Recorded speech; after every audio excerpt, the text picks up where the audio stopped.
Okay. Hello guys, today's vlogmas day 11.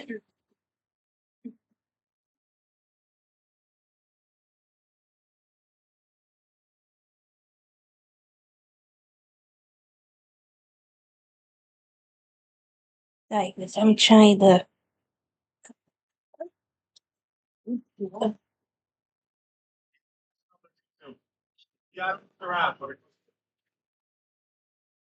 Oh, I know what that is. Vlogmas.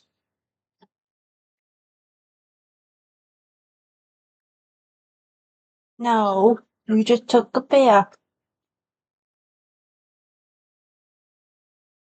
Um,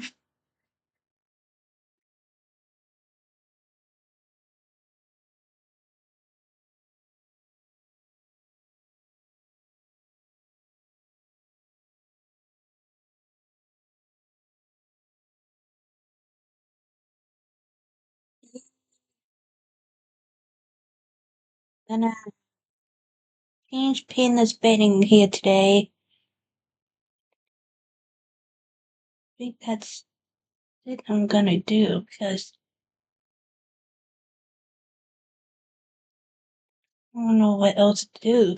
No, did he already tell you? Yeah. Okay. This is 17-year-old Elizabeth Baldonado.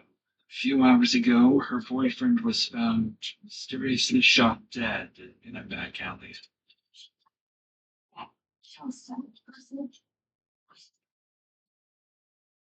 Tragically, Elizabeth is also pregnant with their child.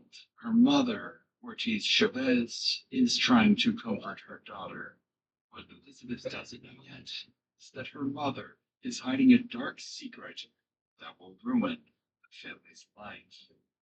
On Star. It's on video. Even the homicide. You seriously think that they did it? Yes. My mom loved that child. As detectives work the case, more clues start pointing towards Elizabeth's family. And as she learns that her own family are now suspected killers, all she can do is deny the accusations, while her mother sacrifices her own children to hide what she's done.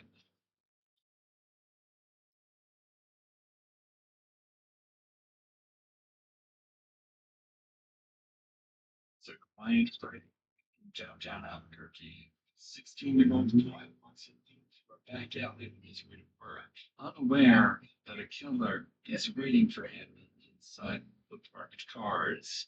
Then a single gunshot rings out, striking the teenager in the head and killing him instantly, while the shooter disappears from the scene. Within minutes, multiple 911 calls start flooding in reporting the gunfire. Patrol units quickly respond to the Someone area. do that. As officers turn down the alley, they're met with a grim scene. Lying on the pavement. Sorry, I'm watching the crime. I'm into stuff like this. Appears to have a gunshot wound visible just above his tongue. Whoever pulled the trigger. Officers call it an NPC. No weapon in sight and no idea on the body. Now need to figure out who it is. Why he ended up here. Backup units soon arrive and start canvassing the area, looking for anyone who might have heard or seen what happened. Before long, two witnesses come forward. Saw something strange right after the gunshot.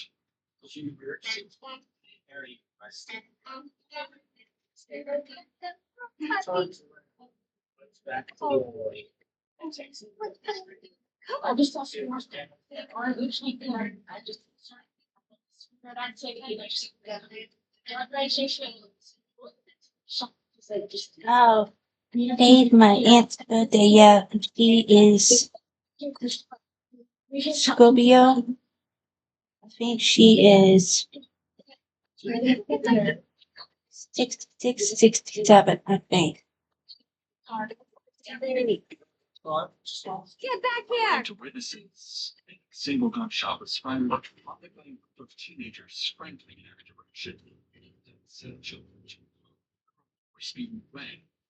Just Vague, but it gives police a starting point. Detectives soon arrive at the scene and launch a formal homicide investigation. While examining the body, they notice something odd about the victim. He's still wearing an apron, regularly used by restaurant staff, suggesting he might have worked nearby. Let's detail sends them straight across the street to the only restaurant in sight, Lindy's Diner. Inside, the owners immediately recognize the victim. His name is Josue J. 16 years old, the dishwasher, who only started a few weeks earlier. Town police, Jay's grandfather is a regular customer, and officers are ready to call him. Scene. When Jay's grandfather arrives, detectives have to break the tragic news to him. What he tells them about Jay's life start to hint at darker things he may have been involved in. So I really believe that this I was trying to say that it was obviously it was so it's supposed to be that's what we're here for. So we're here to figure out what happened. I'm trying to get the best on. These are great. Okay.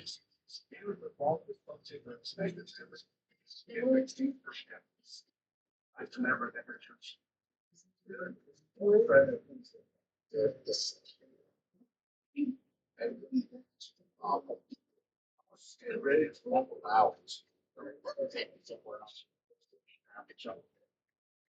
My puppy, you left her outside all alone. I was coming back. Well, she's mine now. I don't think so. Telling detectives that his grandson had been involved in something. Oh, no, you don't. And as the conversation continues, he mentions one move in detail. Jay wasn't just a teenager with secrets. He was about to become a father. Yeah. Just right after surgery back plus with his This girl? all about it. She's at her heart. Only adds to the tragedy. Jay's girlfriend, 17-year-old Elizabeth Baldonado, is pregnant with his child and has no idea. So, investigators keen to speak with her later, but for now, they allow Jay's grandfather to leave the scene and deliver the news himself, telling her that detectives will be in touch soon. If anyone can explain what Jay had been caught up in, it's her. About an hour later, the homicide case is officially assigned to Detective Anna Brusiaga as the lead investigator. After reviewing the initial reports and witness statements, she begins canvassing the area for any surveillance footage that might reveal what happened. It doesn't take long before officers And then I will do Sheen Hall. Let's see if my Sheen stuff directly is towards the alley where the come shooting in. took place. They sit down to review the footage. They finally get their first visual clue Let's pack my of way Jay's back for killers. Lee's first bumpy ride. Yes, I just really nervous for this first trip. Oh, guys, I tried the lotion I got from Walmart. The EOS. Oh my gosh, it smelled good. I had to get some more. Because, believe me, it smelled good.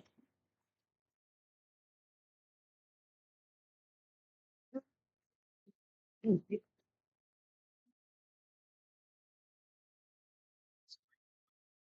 dead can be seen racing away seconds after the gunshot. Through the tinted glass, detectives can barely make out what appears to be two figures inside the vehicle, meaning there are at least two suspects on the loose. A couple of hours later, detectives arrive at the apartment where Jay's girlfriend, Elizabeth, is staying. They believe she might help them understand what Jay had been caught up in. No idea. They'll soon come face to face with Jay's killers, someone far closer to him than anyone imagined. Why doesn't come in there? Sorry, she remarked. I know that obviously you possibly haven't seen she was right? You're telling me about that? You tell me. No, it's not like working on. He took Sean on the cute. He was giving me the word, checked him, he was making today. She's going out, but we now on the president. And just texting and stuff. And follow up and stuff.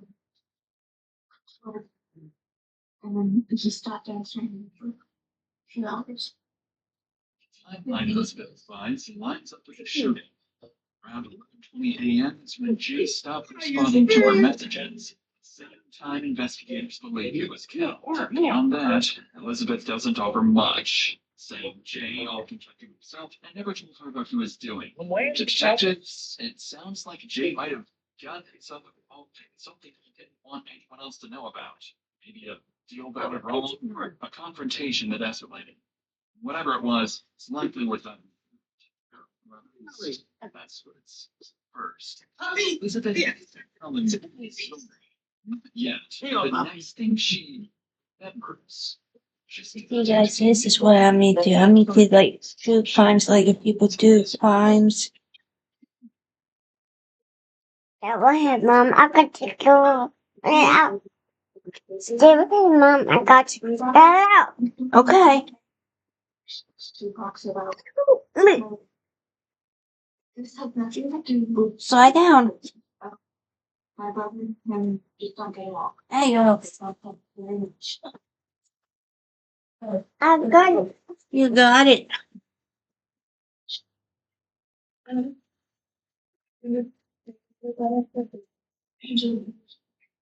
Not a little bit about why they were Mom, that's the other one. Jamie. It's other one. Other one, Mom. It's other one.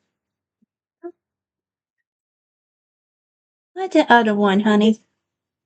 Simple. Yeah. I got them. Typically fight? No. So did they text each other that they were gonna fight? No. Jamie called me and told me she boxed it up. According to Elizabeth, And she me. was supposed to box it out with her boyfriend Jay that morning. Teenage fight meant to settle whatever tension had been building between them. When I was on the Event and Elizabeth I'm just insists gonna it has dust nothing TV to do with today, homicide. too. It suggests the conflict could have been personal. Investigators will now have to follow up on this and look into Angelo's involvement before ruling him out. But before the conversation can continue any further with Elizabeth, Jay's family arrives at the So what am I apartment. gonna do Word of today? the shooting has already reached Because them, I but want they still haven't me and my received daughter an to official stay indoors confirmation because from it's police. really Detective cold and Anna windy when we proceeds to break the tragic news to Jay's mother, a moment that no amount of experience could ever prepare anyone for. Nicholas, yeah, absolutely. There's some formal stuff. Okay, right now, I don't have much other than, officers and dispatched to the avenue. What happened? And that's why I'm told you jump on that. That's why I'm trying to meet them as I can. I think, to me, seeing your daughter, her mom kill him. Thank Lord, I'm telling you. Can't trust nobody anymore.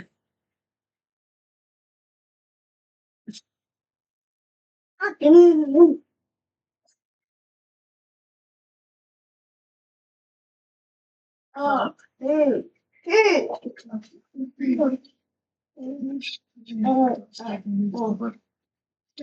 Mother. Siaga tries to gather any insight from Jay's family. Get upset too. Have any.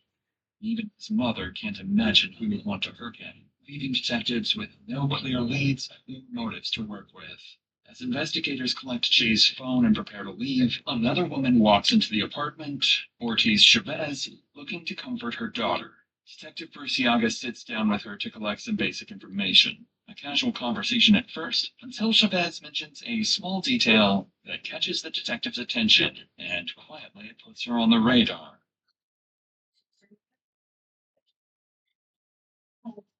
What are you doing, silly?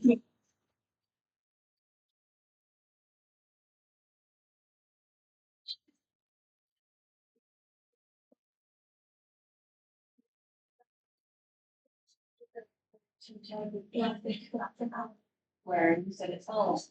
Yeah, so earlier this morning, it broke down on her, and then she just left it there.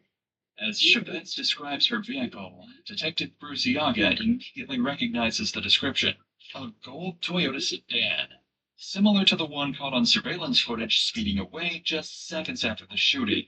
The connection is hard to ignore. Bruciaga notes the details, but decides it's too early to jump to conclusions. Wanting to verify it as quickly as possible, she wraps up the initial interview with the family and heads out with officers to the spot where Chavez abandoned her car that morning.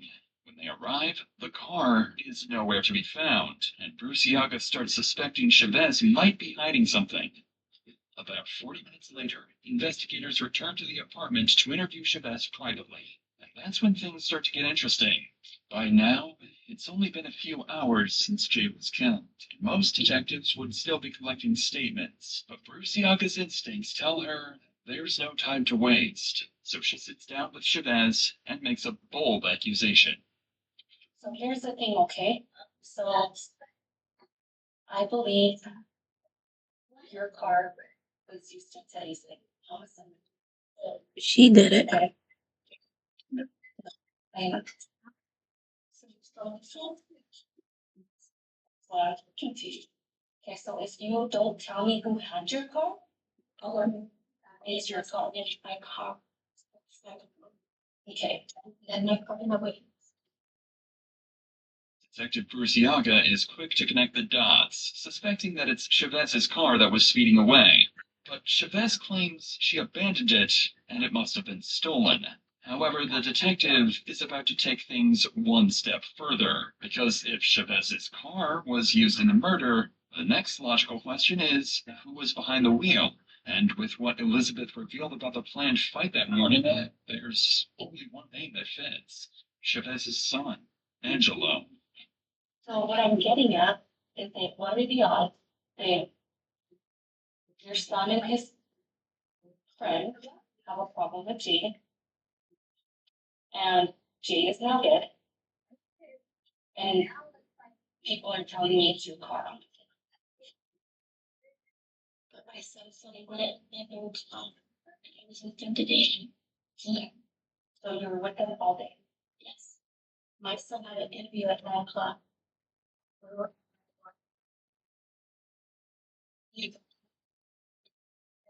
Well, and you waited for him to be done.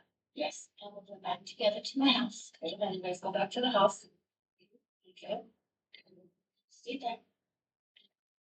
Then I found the car to go see Elizabeth.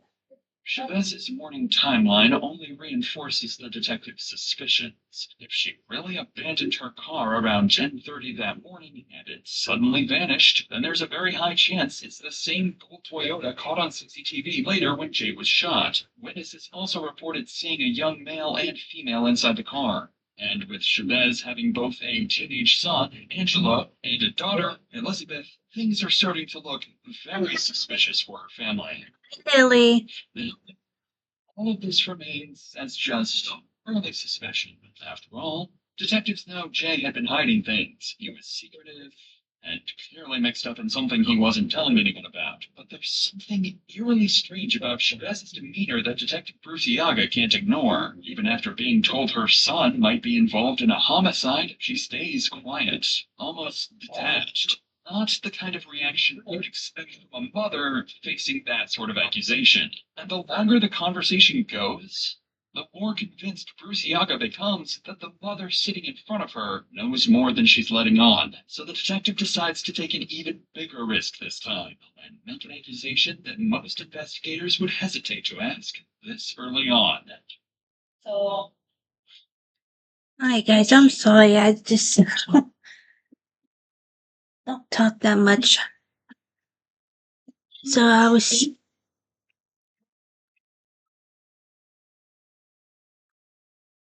see you guys tomorrow. Bonus day 12. this again. So walk on and bye guys.